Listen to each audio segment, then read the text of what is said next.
New Zealand में होने वाले अफसोसनाक वाक़े, जिसमें कि 2 मस्जिदों पर दहशतगर्द हमले हुए हैं और उसमें बेगुनाह मुसलमानों की शहादतें हुई हैं। इस वाक़े पे MQM इस वाक़े की भरपूर मजम्मत करती है। MQM के दफातर पर खुलेआम हमले हो रहे हैं। मुतअद्दिद कारकुनान शहीद और जख्मी हो चुके हैं। सिंध हुकूमत की जानिब से सिक्योरिटी के नाम पर कोई इकदामात नहीं उठाए गए। अली रजा आबदी के कत्ल के मास्टरमाइंड को आज तक गिरफ्तार नहीं किया गया। कानून नाफिज करने वाले इदारों, खास तौर पर रेंजर्स के शुक्रगुजार हैं कि उन्होंने MQM के दफातर पर हमलों में मुलव्विस अनासिर को गिरफ्तार किया। जरूरत इस अमर की है कि इन हमलों में मुलव्विस पसे पर्दा अनासिर और मास्टरमाइंड को भी कैफरे किरदार तक पहुँचाया जाए। इन ख्यालात का इजहार MQM पाकिस्तान के कन्वीनियर डॉक्टर खालिद मकबूल सिद्दीकी ने MQM पाकिस्तान के आर्जी मरकज वाक़े बहादुराबाद पर हंगामी प्रेस कॉन्फ्रेंस के दौरान किया। डॉक्टर खालिद मकबूल सिद्दीकी ने कहा कि कराची को इंतजामी तौर पर तकसीम करने की साजिशें हो रही हैं। पहले भी मलीर डिस्ट्रिक्ट को जिस तरह से बनाया गया था और जिन वजूहात और मयारात पे बनाया गया था, उस तरह एक बार फिर एक और डिस्ट्रिक्ट बनाकर कराची के अंदर लसानी तकसीम की बुनियाद रखी जा रही है। गुज़श्ता 10 सालों में पीपल्स पार्टी ने पूरे सिंध को ही, लेकिन ख़ास तौर पे सिंध के शहरी इलाकों को मुकम्मल तौर पे तबाह कर दिया है और करप्शन, नाइंसाफ़ी और तासुब की वो तारीख लिख दी है जो हमेशा याद रखी जाएगी। कराची में अगर मजीद इजला बनाने की कोशिश की गई तो अवाम इसको कबूल नहीं करेगी। मसनूई अक्सरियत के जरिए सिंध हुकूमत कराची को लसानी बुनियादों पर तकसीम कर चुकी है। सूबा अगर इजला की तकसीम का इख्तियार रखता है तो क्या वफाक को भी सूबों की तकसीम का इख्तियार होना चाहिए? डॉक्टर खालिद मकबूल सिद्दीकी ने कहा कि 18वीं तरमीम पर इसकी रूह के मुताबिक काम नहीं हुआ। सिंध का मौजूदा बल्दियाती निज़ाम आर्टिकल A 140 से मुतसादिम है। अब ये नहीं हो सकता कि सिंध हुकूमत अपनी मर्जी से सिंध के शहरी इलाकों को तकसीम करते फिरे।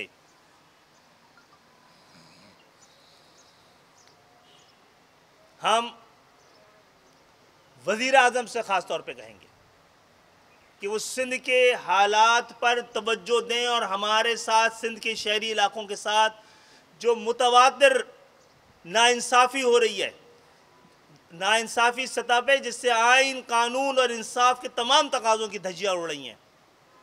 मैं फिर मुतनब्बे कर दूं, अगर कराची के 2 मेयर होंगे तो सिंध के भी 2 वज़ीर आला हो सकते हैं।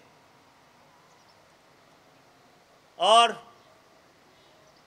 जब जिस तरह डिस्ट्रिक्ट इंतज़ामी यूनिट है, उसी तरह सूबा भी महज एक इंतज़ामी यूनिट है और सिंध की या सूबों की तकसीम को गद्दारी कहना अज़त खुद एक गद्दारी है, क्योंकि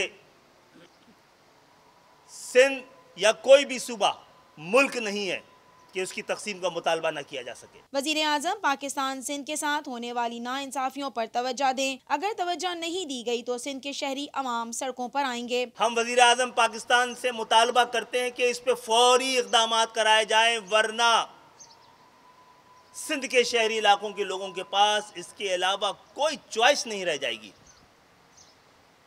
कि वो अपने इंसाफ के हुसूल के लिए मैदान अमल में आए, सड़कों पे आने पे मजबूर ना करें।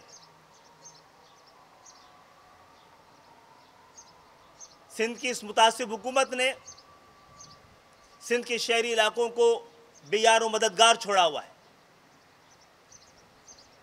और अमन व अमा के हालात वक्त के साथ साथ खराब से खराब तर होते चले जा रहे हैं। सिंध सेक्रेटरीट शहरी इलाकों के नौजवानों के लिए नो गो एरिया बनता जा रहा है। ग्रीन लाइन प्रोजेक्ट सिंध हुकूमत की नाअहली के सबब ताखीर का शिकार हो रहा है। गुज़िश्ता 50 साल से पाकिस्तान पीपल्स पार्टी को शहरी इलाकों को मैंडेट नहीं मिला। पाकिस्तान पीपल्स पार्टी को सिंध के शहरी इलाकों के फैसले करने का हक नहीं है। सिंध हुकूमत नाकाम रही है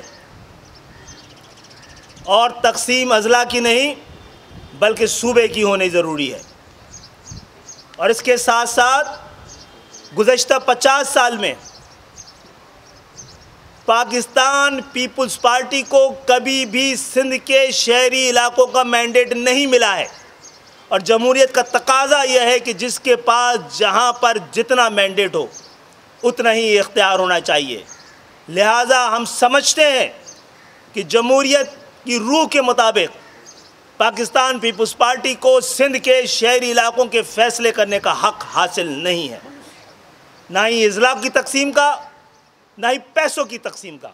प्रेस कॉन्फ्रेंस से MQM पाकिस्तान के डिप्टी कन्वीनर कंवर नवीद जमील ने खिताब करते हुए कहा कि MQM पाकिस्तान सिंध के गरीब मजदूर किसानों के साथ है, लेकिन 3.5 लाख नौकरियों में कराची के शहरियों को यकसर अंदाज किया गया। पाकिस्तान पीपल्स पार्टी सिंध में लसानी तासुब की हवा पैदा करके पाकिस्तान का नुकसान कर रही है। ये नस्ल परस्त हुकूमत, इसका हर इक़दाम तासुब पर मबनी है। इस कराची से जो वफाक 3,500 अरब रुपए लेता है, इसके अलावा हर साल 150 अरब रुपए हुकूमत सिंध ले रही है, लेकिन कराची के बल्दियाती इदारों को देने के लिए उसके पास पैसे नहीं है।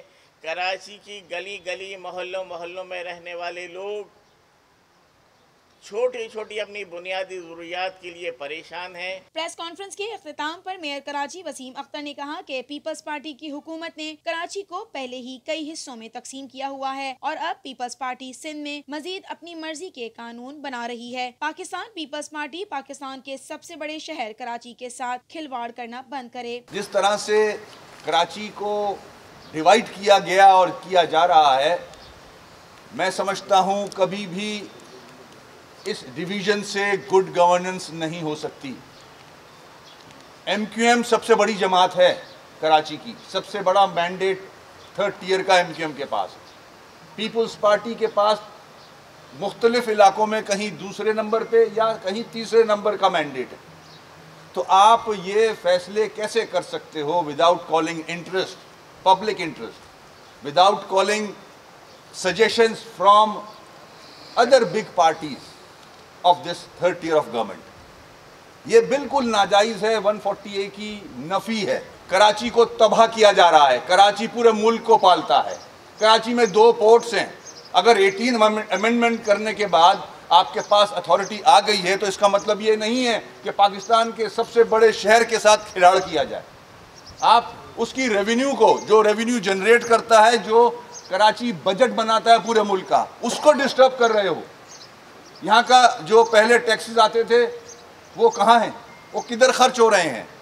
हमें किसी को नज़र नहीं आ रहा। सिंध में जितने भी डिस्ट्रिक्ट्स हैं वहाँ कहीं डेवलपमेंट नहीं हो रही।